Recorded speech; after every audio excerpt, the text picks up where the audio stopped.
Hello everyone. Welcome to the Spirit Lounge podcast with me, David. And me, Glenda. And we are psychic mediums from both sides of the pond. I'm in Australia. And I'm in the UK. And we're joining forces to discuss and talk about the world of psychics, mediumship, and all things spiritual. We might even throw some random life topics in there too. So come with us now on our podcast journey and let's see what's happening in the Spirit Lounge for today's episode.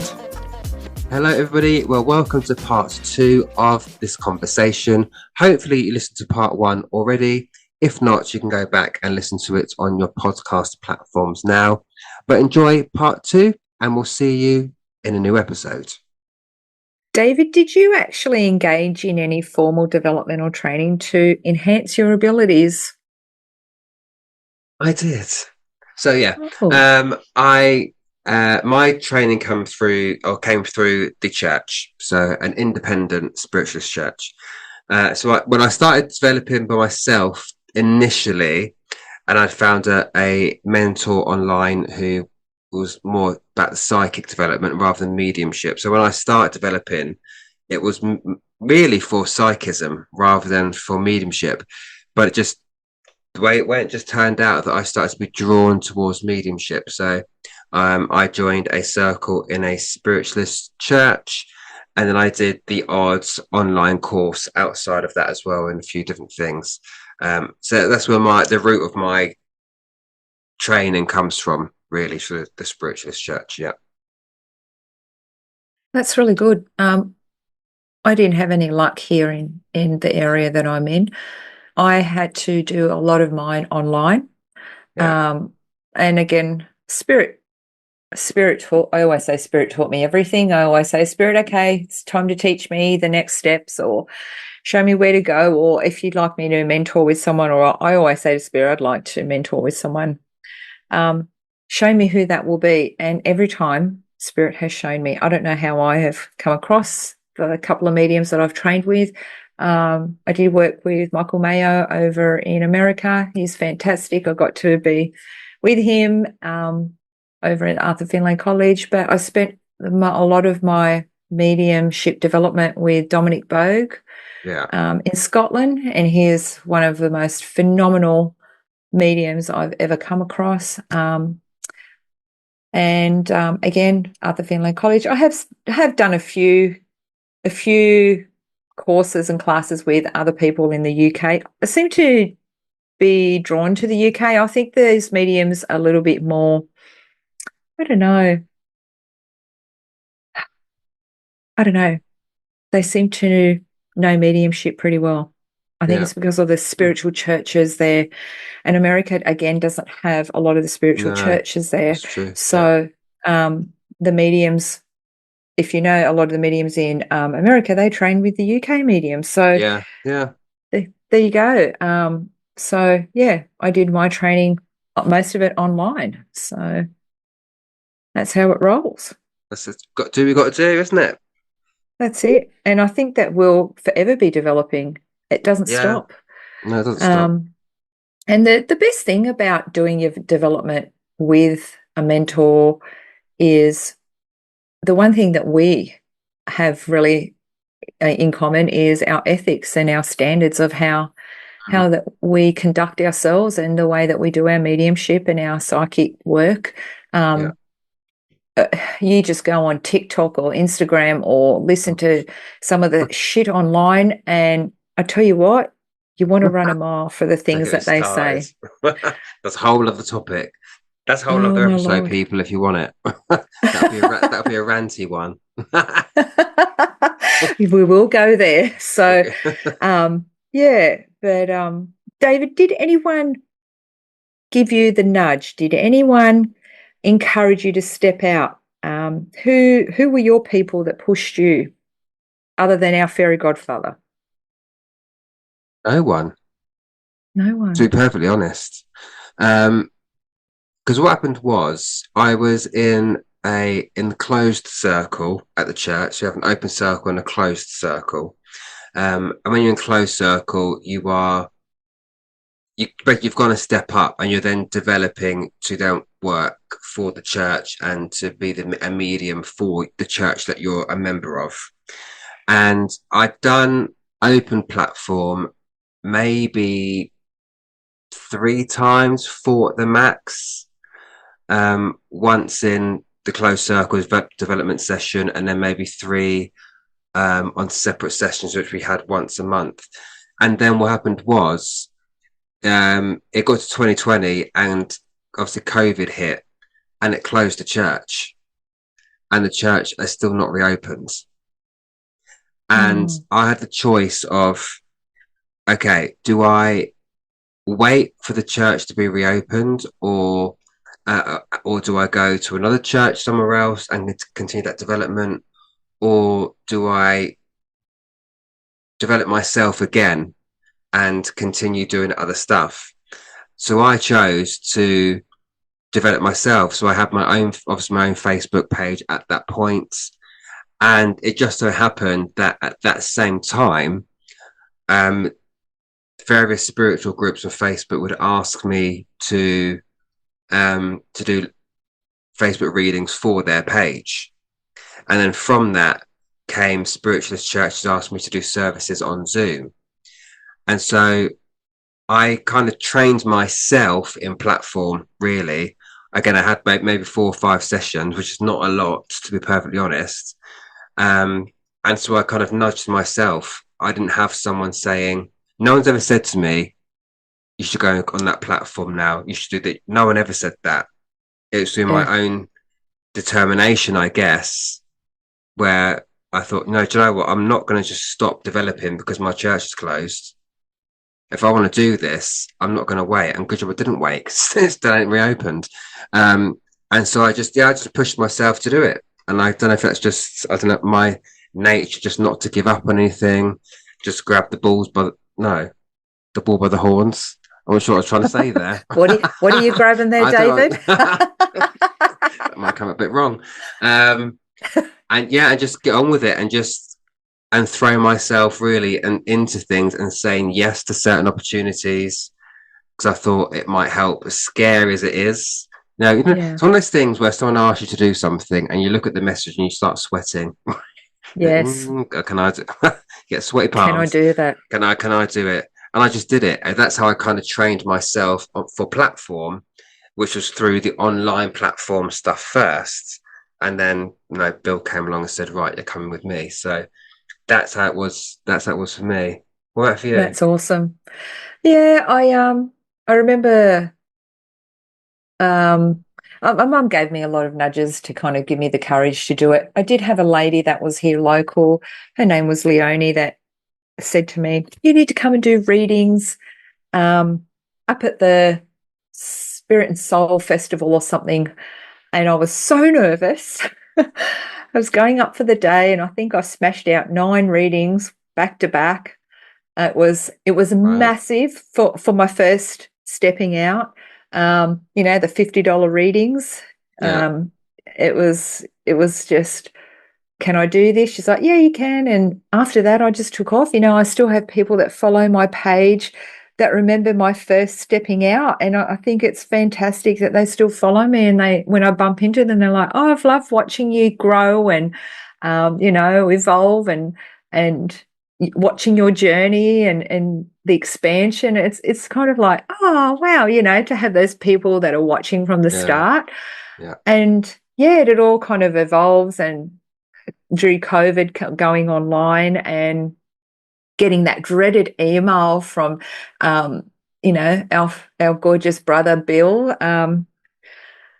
Bill messaging me saying, I had run collective consciousness on Psychic TV UK. Would you like to come on and blah, blah, blah? And I'm like, no, I can't do this. But, I'm like, sat back and went, well, I don't know this man. He's just sent me this random message.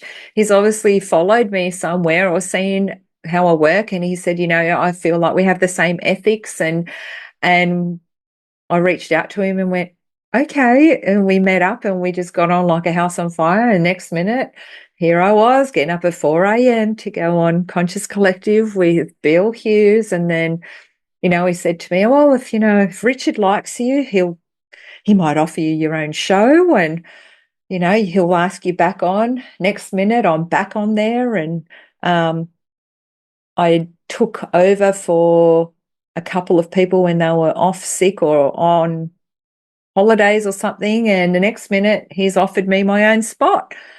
So I declined that and went on with who did I go on with? Nick. Nick, It yeah. was Monday nights with Nick, Monday nights for me, Monday mornings. And Nick and I run that for a while. It was fantastic. We had great banter, and I think we were a bit kind of rude on certain things. We had that dirty mind, but we got on really well. And and that evolved to me coming over and all of us getting together and doing a massive dem together, which was Yeah. freaking amazing. Like all of us. It's so different to be online working together to then being on platform together. Yeah. So Yeah. I think my world just opened up after that, and things just opened up for me. Like you said, you're kind of scared to take that. But when it opens up for you, you just go, okay, then. Okay, yeah. Sometimes you've got to just push Okay. the fear aside and you go, right, bollocks to it. I've just got to do it. If you don't do Absolutely. it, you never know. That's right. So do you think that through your journey, relationships and friendships have changed? Um, have they changed? I, what I will say is, I'm very conscious of who I surround myself with. I will say that, but I think also at this age, I think you tend to only have a smaller. This is just my personal experience, but I only have a smaller group of friends anyway. I could probably count my good friends on one hand, to be perfectly honest. Um, so I don't think they've necessarily changed. Well, actually, no. If I tell a lie, I think they've changed in the sense of um, that people will now ask me things, and they'll ask advice about certain things. So, for example, when I never knew that a lot of members of my family were quite spiritual. I never knew until about 4 years ago that my aunt, when she was living in London, would go and see Doris Stokes. I never knew that. Wow. I wish you'd have told me near the time, but this, but she didn't. Yeah. So I had no, because it would make me maybe easier for me to, I don't know, to develop or to, I don't know, to embrace spirit more. I don't, do you know what I mean? It's like, because I didn't, again, I Yeah. never had that, I never didn't hear those stories or have that kind of support. Um, so what I found is when I first started developing and first started talking about it, I would find that my cousins would inbox me, "Oh, David, this is going on. What do you think about this?" Or so actually, it opened a conversation more with people, I think. So my mum will sit and we'll talk about people upstairs and that kind of thing. My aunt would do the same thing. My aunt is over from Australia now, and she wants another reading, and she will ask about certain things, and is that a sign? And so I think, if anything, I don't feel like I've lost any friends or anything like that. I think it's more in a positive sense. It's opened that conversation with people, and people I've not seen for years and years and years have read my book and have then messaged me about what they thought about it in a positive sense. And so I just think what I'm doing, it's I see it in more a positive sense that it's opened that conversation and people are actually interested, and they'll use me as a bit of a sounding board for anything they're going through or they've experienced or witnessed or whatever else. So that's my experience of it. And what about you? Have you lost friends? Have you gained Oh, more I must. friends? What have you done? What's going on? Oh, What's going on, Glenn? Tell us, tell us, tell us. okay. So maybe from a girl's or women's perspective, it's a bit different. Girls play different. The Oh, playground's totally different for girls. got it. So for me, I feel as though I can't align with a lot of people anymore that I used to hang out with. Mm. So when I started my spiritual journey and I came out as a medium and I announced on Facebook, this is my business and this is what I do, well, I lost a lot of people on my Facebook. So um, all the people that were my friends on Facebook, a whole heap of them stopped talking to me. Purely So because of doing mediumship. yeah, yeah, it was something that Oh they wow. obviously didn't like. So at that point, I got off Facebook and I have not got on Facebook. As you know, I don't do my own Yeah. normal Facebook page.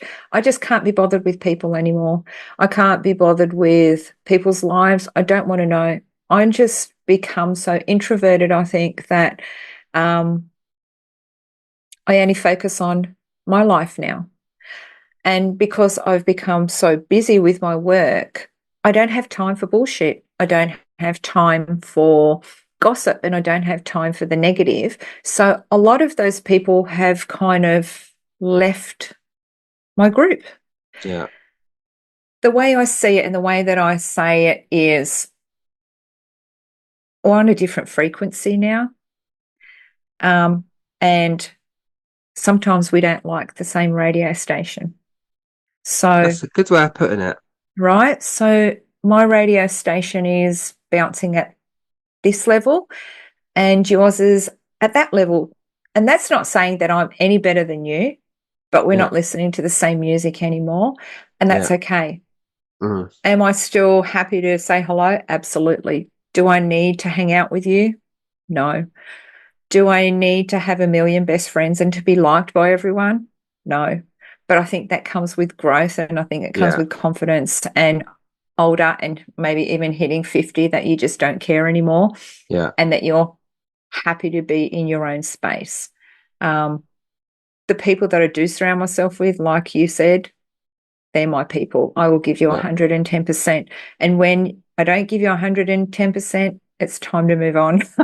Yeah. It's just, well, and you know, I'm really good with these analogies. It's like I'm on a train, and if we get off on the same station, we meet up. If not, I'm going to keep getting on that train station and going on to the next, Yeah. the next line. Yeah.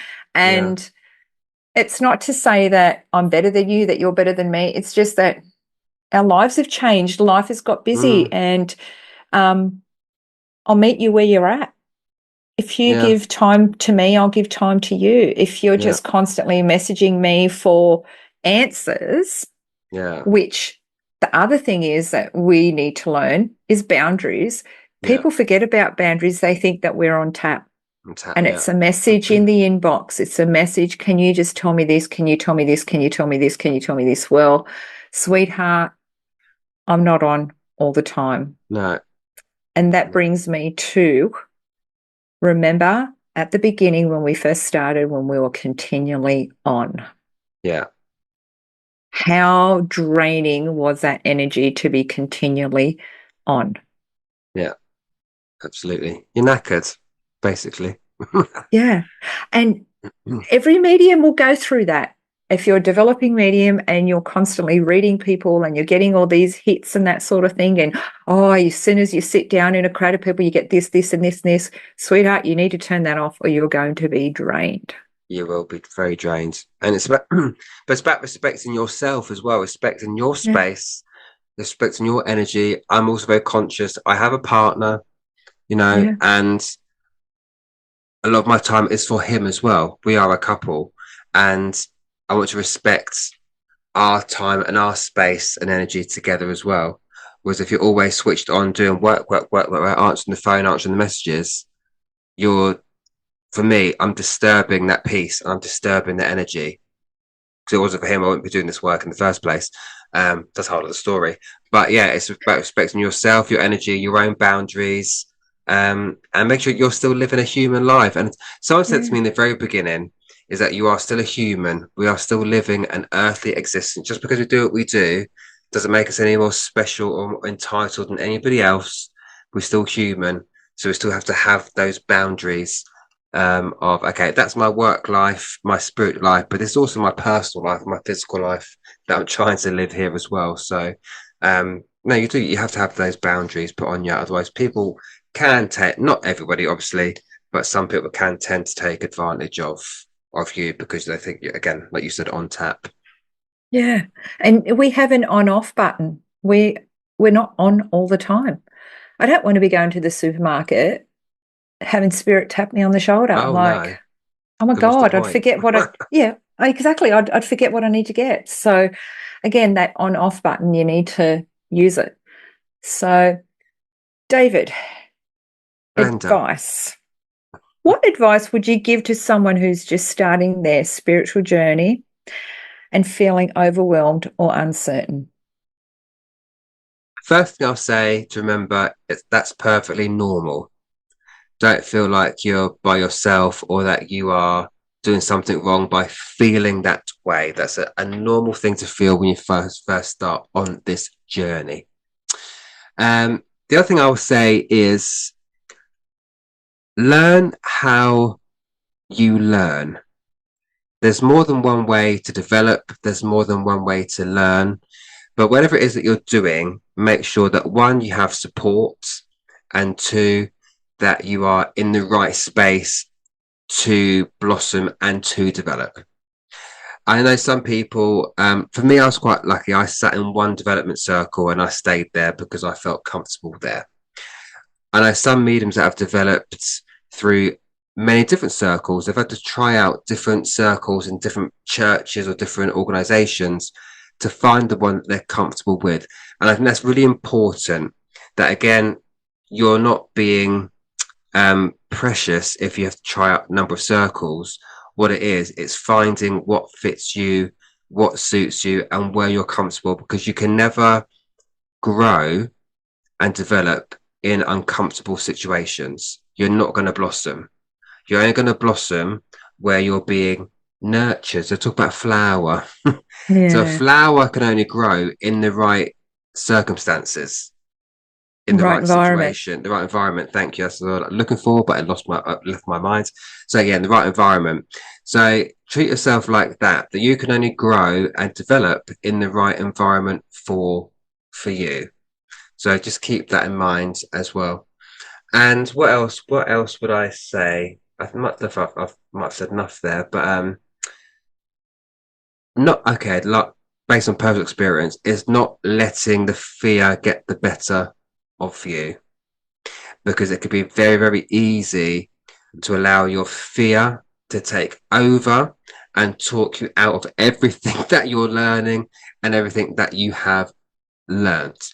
And what was I listening to the other day? It might have been another podcast I was listening to where somebody said, you know, that imposter syndrome. Helen, is it Helen DeVite or Helen DeVita, who used to work at Defeated. Finley College? Is that her? Yes. Yep. She used this, and I thought, oh, okay, that I'm going to use that in future. But I have said this in my trainings that I've done with other people as well, is that with that imposter syndrome, you know, that thing that tells us we're not good enough and we can't do it and we're going to be shit and da da da da da da.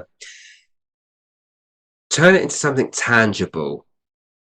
So when you feel those thoughts coming in that I can't do this, I'm not good enough, acknowledge it. Acknowledge that that is your imposter syndrome, because you are not your thoughts. Your thoughts are imposters. That's not necessarily your reality. It's just what you're feeling in the moment. So acknowledge those things and say to it, okay, imposter syndrome, I know you're there, but you know what? Go away for the moment because I've got work to do, and get on with it. Rather than listen to them and lean into them, just acknowledge them and go, okay, I know you're there. Or even give it a name, like, I don't know, Bob. Right, Bob, I know you're there. I don't really like you at this particular moment in time, but you're not going to talk me out of what I'm doing. I've got work to do. So thank you for letting me. It reminds me that you're there, but time is not now for me to listen to you. And then push those thoughts aside and get on with it. So that's just a little tip that it might be a little tip you need to work on, because it's not always as easy as going, well, I hear you telling me I'm not good enough. Go away. It's not always as simple as that. But with practice and time, and with experience in your mediumship, you will learn that those thoughts cannot overtake you. They are just thoughts. And when you've got a job to do, you've got a job to do. And I know, and we both know, even if it comes to doing a private reading or me going on platform, up until the moment I get on platform, a part of my mind is saying, what if you don't get a connection tonight? What if you stand on that platform and no one comes through? And that always happens. But then when I get on the platform and start talking, my mind switches to, right, I'm here to do a job now. So those thoughts then leave my spirit brain. I've got my spirit brain engages, and spirit starts coming through. So must always remember that as tough as sometimes it might be, you will always get there. But just learning how to Yeah, push those negative thoughts aside. absolutely. What are your tips, Glenda? I'm sure you've got Yeah, extras. I totally agree with everything you've said. Your mind will always focus on the negative, Absolutely. and that will come in first. So, like David said, acknowledge it and then let it go. At the end of the day, it comes back to confidence, courage, and that comes with time. It takes time. You're not going to be amazing after a weekend No. course on mediumship. It takes years and years and years and years to develop. Yeah.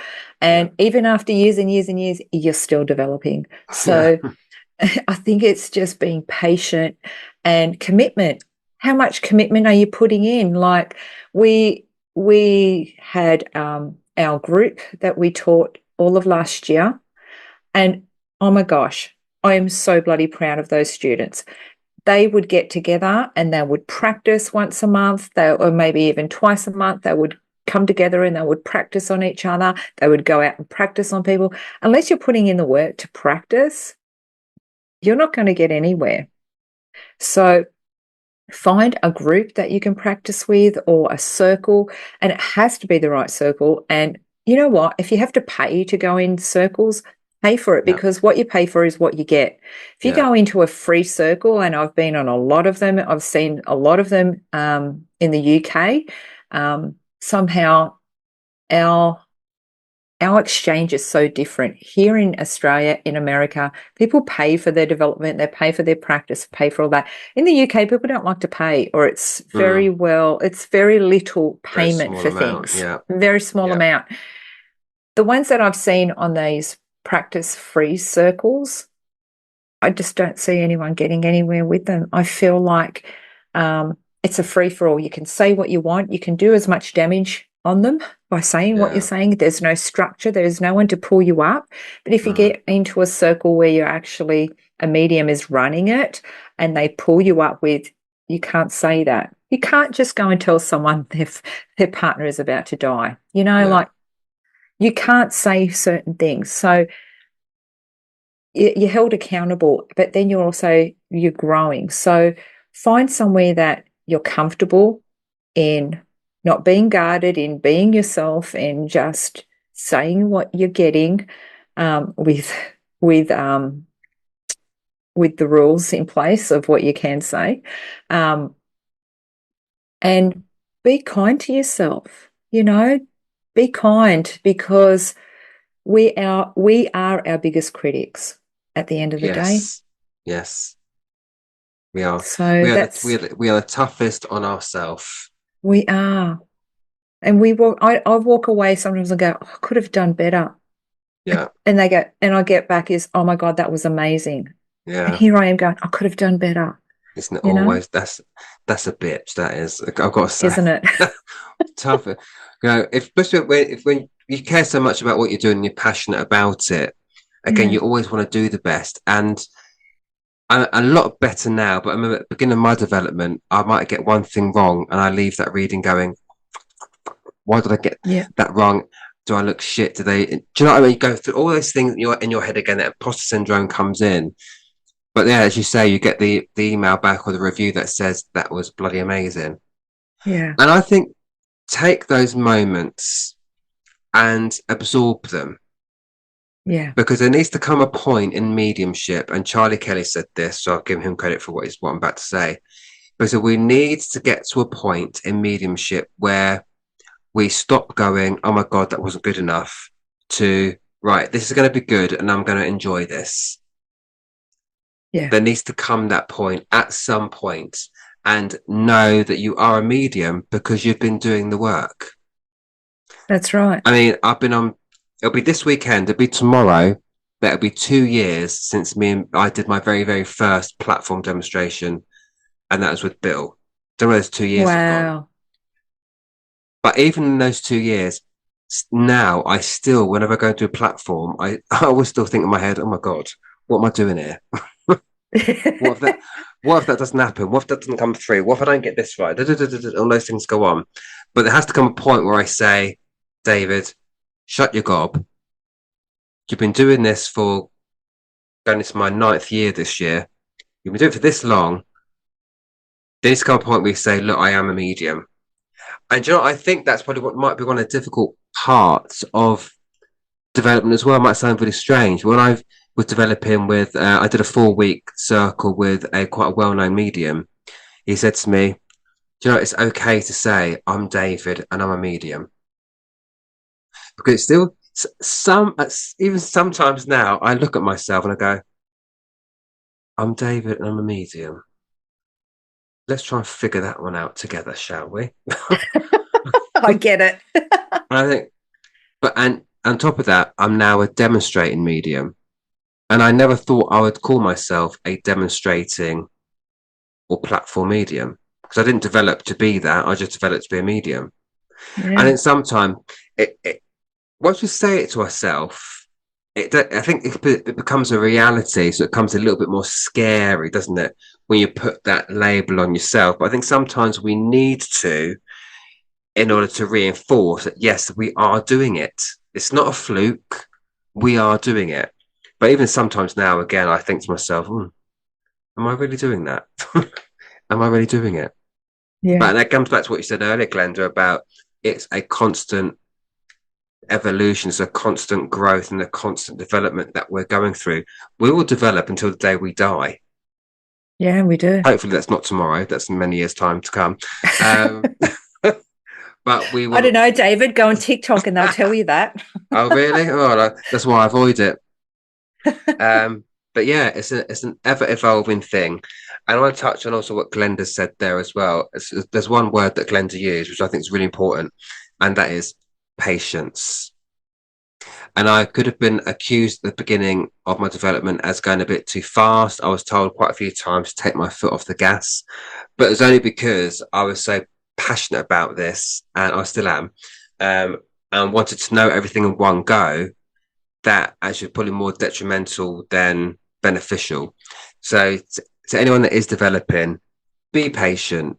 Be patient with yourself. You don't need to know every single thing now. That will come, but it only comes with, as Glenn said, with practice, with experience, and it'll all come together. But let it unfold as it's supposed to unfold. If a medium ever tells you, I can make you a medium in 6 weeks, or here's the magic pill to make your development faster, then run in the opposite direction, because there is no magic pill. There is No. no cheat sheet. There's no cheat way of getting from A to B in 6 weeks. It just doesn't happen. No. So just go easy. Now enjoy the journey. And to use another analogy, I'm going to use Glenda's train analogy, because somebody at the Arthur Findlay College told me this as well, is that when you see your journey as being on a train, but don't focus on the destination. Because I am quite impatient by nature, just in general, right? So if I get on a bus or a train, not that I do much these days, but when I do, I don't want to sit there for half an hour getting into my journey. I want to be there now, right? Because I'm just so impatient like that. Um, but as this medium said to me, is that get on that train and enjoy the journey. Look out the window, look at the views, look at what you're meant to look at, see what you're meant to see, experience on that train what you're meant to experience. Some people will come off and they'll stay the whole journey with you, as Glenda said, and they're meant to be there for a reason. Some people that you'll meet on the train are meant to be part of your journey just for a short time, and then Yeah. they'll get off, and someone else will come on, and they'll be part of your journey for another part of your life. Some people who get on the train are not meant to be part of your journey at all. You might say hello to them, but they're not meant to be there for the rest of your journey. So enjoy it, and you'll get to the destination when you're meant to. And I'll shut up now. Amen to that. What, shut up? No, to the journey. Enjoy the journey. Amen to the joy of the journey. Because I know what you meant. because it can be wild at times. It can. Yeah. It can be challenging. It can be wild. It can be beautiful. It can be all of the above. Yeah. All of it. You will experience every emotion. Every emotion. But enjoy it, people. Yeah. If you're on that journey. So I guess that's it for this week's podcast. I think we have talked a lot in this podcast, but I think it gives you a nice introduction into us, people. So yeah, we do hope you enjoy it. You enjoyed it even. And Glenda, that first episode has been a pleasure. It has. And I think we've both learned a few things about each other as well, I think. And we will continue to learn. Continue to learn more as well. Yeah. But I think I'm just waffling now because it's the end of the episode. So people, I'm gonna hush my gums and wrap this episode up. Hopefully you did enjoy it. And as Glenn said during the episode as well, so if you could, like, share, subscribe, send in any questions that you have to us. Well, they'll go to Glenda, and Glenda will collate them while I'm producing and editing the episode. Then do so, because this podcast is for you as much as it is for us as well. So if anything you want to know, people, do let us know. Glenda, anything you want to add before we wrap up this episode? No, I'm excited to keep moving forward, and we'll have some special guests on as well that we'll do some interviews with. That's all to come along this journey of our Spirit Lounge podcast. Fabulous. So with that, people, thank you for joining us in the Spirit Lounge today, and we'll see you again soon. Thank you so much for joining us in the Spirit Lounge today. We hope you enjoyed the discussion. Yes, and if there's a spiritual topic you'd like us to discuss, or if there's a spiritual question you'd like our input into, then please send those topics and questions to us at glenda-marie1@hotmail.com, and we will get to them as soon as possible. Lastly, if you could like and share this podcast, as well as leaving us a comment or review about what you thought, then that would really help us out, and we'd be very grateful. We would indeed. But it's bye from me. And it's bye from me. Join us again in the Spirit Lounge soon.